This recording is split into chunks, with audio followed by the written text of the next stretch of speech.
Southwest Florida's news source. This is Fox 4 News at 6.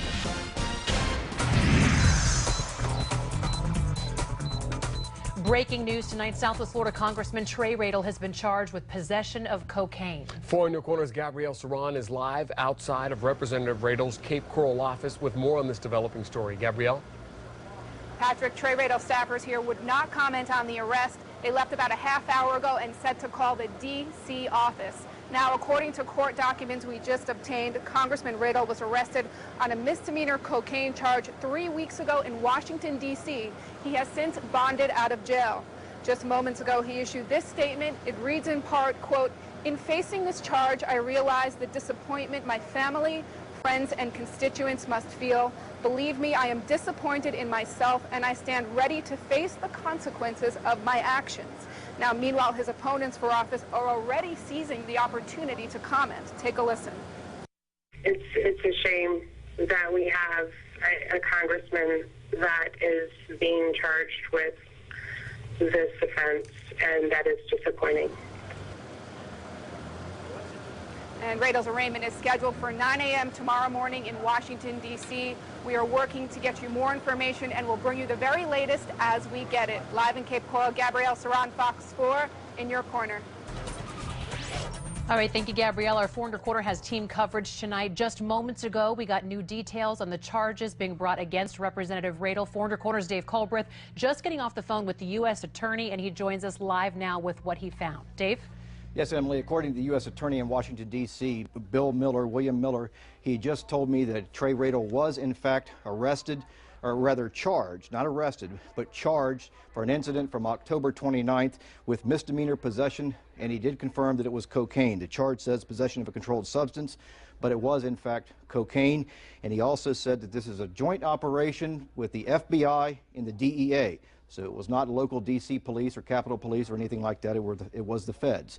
And he said that he will be arraigned tomorrow morning in front of a district court judge in Washington, D.C. at 9 o'clock. Again, Radel was charged and will be in court tomorrow morning, charged by the FBI and the DEA. Just off the phone with the U.S. Attorney, William Miller. Live in the newsroom, Dave Culbreth, Fox 4 in your corner.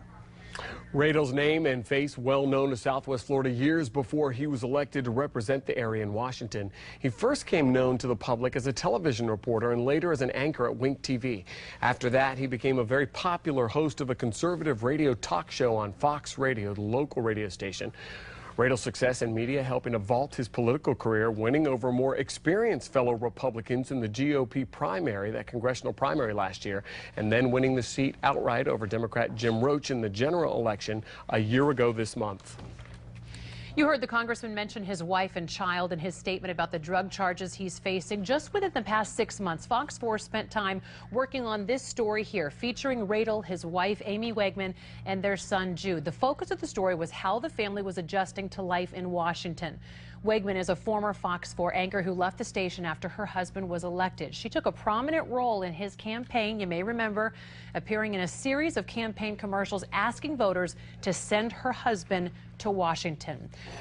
Representative Radel is very active on social media and has been since being arrested on October 29th. That day, he made several tweets about Obamacare and enrollment expectations. He said he was a guest on the Geraldo Rivera radio show. His final tweet that day talked about the fun he had had over the last few weeks touring the Capitol and reviewing a Sky Mall magazine. 2 days later, he was back in Southwest Florida trick-or-treating with his wife, Amy, and their son. He continues to be active on Twitter, tweeting nearly every day since his arrest. His latest tweet coming just 6 hours ago. He talked about supporting the Keystone Pipeline. Radel's campaign for Congress was not without its problems. He came under fire for his purchase of domain names, some targeting his political opponents, others highly sexually explicit. His business bought the names of his opponents. Some at the time called it Washington Sleaze, accused him of unethical behavior. He told 4 in your corner back then he started a business about a decade ago which bought and sold domain names, and he says 2 of his contracted employees purchased sites with names like Sex Guide Online, others to explain explicit to say on TV. Radel told us he had nothing to do with the domains. He never mentioned those employees by name, though, and he said after finding out about them, the employees were reprimanded. Radel later closed his website domain company. And we have more coverage of this developing story. Southwest Florida Congressman Trey Radel arrested on a drug charge. You can also let us know what you think about this story when you talk to us right now on fox4now.com. I'll do at 6. Mystery companies could soon be putting down roots here in Southwest Florida and bringing hundreds of new jobs with it. Today, Lee County Commissioners unanimously approved more than $1 million in incentives to land the unidentified company. 4 Corner's Sarah Belsel has new details on the company and the county's agreement to bring it here. Sarah? Well, Emily, mum's the word when it comes to this mystery company Lee County's trying to entice to our area. But what we do know is it's a well-known company and it would create 400 new jobs that pay some pretty big bucks. Negotiations between Lee County and a mystery company are so secretive, even county commissioners don't know the company's name. But that didn't stop them from approving an almost $1.5 million payout to entice the company to make Lee County its new home. We're trying to continue bringing, high-paying jobs. The salaries for this company is going to be like 150% more than what the average pay is in Lee County. That's more than $60,000 per year, including benefits. And while most of the details are still a secret, we do know this. It is a well-established company. It's been around for decades. It's a name that we all know. The company would also build a $28 million office building. Commissioner Cecil Pendergast says he wants all construction to be local.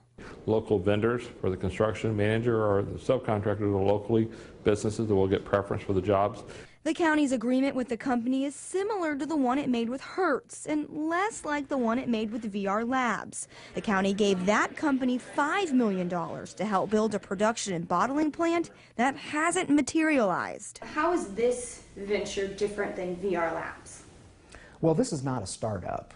It's a well-recognized company, very credit-worthy. And Salyer says this time, the agreement is focused on protecting the taxpayers. They have to do a lot of things in order to obtain anything from Lee County. The county will now go back to the company to finalize negotiations. The name of the company will most likely be disclosed to commissioners before they give their final approval in January. If it is approved, building would start quickly, and the company would move into its new facility in 2015. Sarah Belsel, Fox 4 in your corner. We want your take on this one. Do you think Lee County's incentives for businesses are a good idea? Give us a call or text 239-206 Fox 4. Also at today's meeting, the Lee County Commission appointing a new presiding commissioner. Larry Kiker will serve as the new chairman in his second year on the commission. He receives the gavel from Commissioner Cecil Pendergrass. Another deadly day on the roads in Southwest Florida. A man on a motorized bike struck and killed along US 41 this morning. 4 Corner's Julian Glover speaking to eyewitnesses and has startling new data on the troubling trend of traffic crashes in our region. It makes a bloom.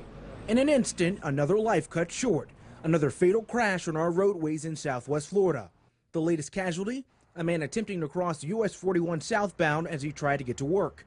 Eyewitnesses describe the moment of impact.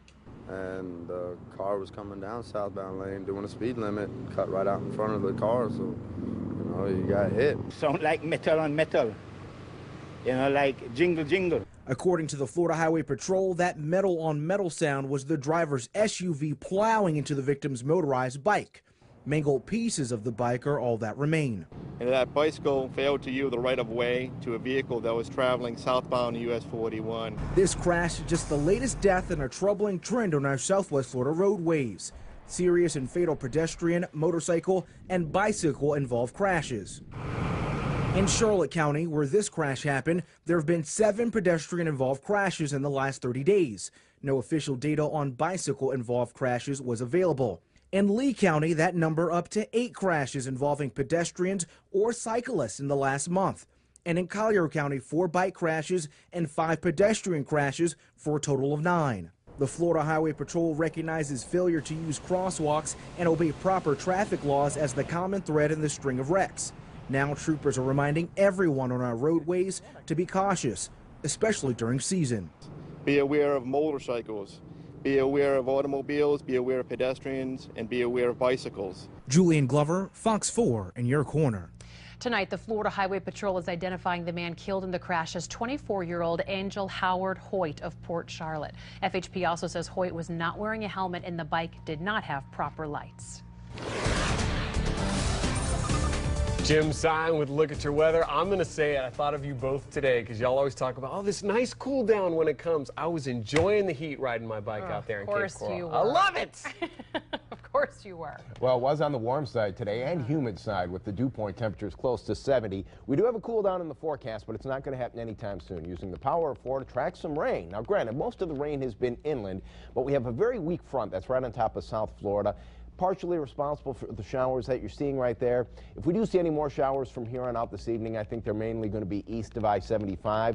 Well, let's zoom in a little bit closer. We had this shower that looked like it might affect Port Charlotte. Nope, just rained itself out here over the last few minutes. Here are those warm temperatures that Patrick was talking about, still at 77 in Fort Myers, 76 in LaBelle, 76 our current temperature right now in Port Charlotte. The temperatures are going to get a lot cooler farther down the road. We have 2 cold fronts in the forecast. We'll tell you how they change your weather, especially for the weekend coming up. Lee County is about to get its hands on oil spill settlement money, and you have a say in how it's spent. We're going to explain coming up. Also ahead, could problems with the healthcare website lead to a repeal of the law? A new push to make it happen. One Southwest Florida veteran wants to know why he has to jump through hoops to get his electric turned on, and now he's turning to Foreigner Corner for help. And in less than 2 minutes after the break, more on a breaking story in Washington, D.C. and Southwest Florida tonight. Southwest Florida Congressman Trey Radel charged with cocaine possession. The latest next.